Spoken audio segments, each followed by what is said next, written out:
Here is the fuel line that I've been using for my engines. The best oil resistance of all our fuel and lubricant tubings. This Buna-N rubber won't deteriorate or become brittle when exposed to oil, even with long-term use. It's opaque, so you cannot see the inside line. Tubing is flexible, so it bends easily around objects. Sounds perfect, right? Because our problem with outboards is the fuel and oil combination that runs through the fuel lines. Cheap see-through rubber stuff just deteriorates in no time. And these outboards need weird size, 5/32 ID. So that is kind of our limiting factor. We can get great fuel line, just not in the size we need. So that seemed like perfect for everything, especially when you consider some of the bends this stuff has to make. They get pretty tight, and if you buy the actual formed hose, it's like 40 bucks for each one. It gets expensive, so it seems like a cheap alternative. The other problem is, after the whole COVID thing, prices of things started going up.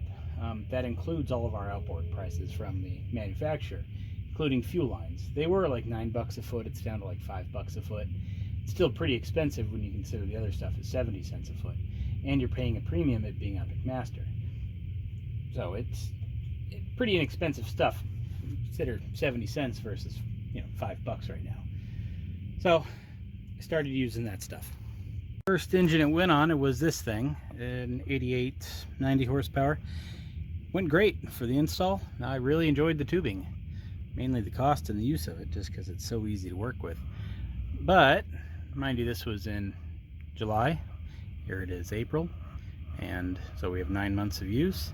Actually, we've used it once and sat for 9 months, and we can already see our fuel line has come off. And that is the case for every fitting. I mean, every fitting. It's not that fun.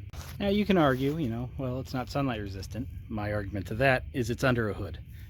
It's covered by my little wind shade here, so it sees temperature variance but no sunlight whatsoever. And it does see some pretty extreme temperatures. 120 isn't exactly uncommon. Cold, I think it gets down to 30s. It can get in 20s, but for the most part, 30s, high 30s. Now let's go over to this engine, because you can say, well, 9 months ain't bad. Well, let's over to this engine that I'm currently fine-tuning. Got half of the flexibly Buna-N or Nitrile, whatever it is, as well as half of the OEM stuff. Reason being is that stuff is just too flexible, and it was having problems with some of the fittings and some of the bends. So it's got a mixture of both. And after 1 month of use, we can already see it starting to crack. And this, oddly enough, isn't even fuel line. That's just the primer pulse. That's nothing running through there. So you can't say, well, I guess the fuel it deteriorates, but not under oil, because no, that sees neither fuel nor oil. Maybe a splash, but I doubt it. It sees nothing really. And it's already bad.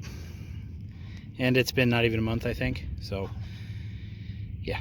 Well, to sum it all up, that fuel line sucks. Don't use it.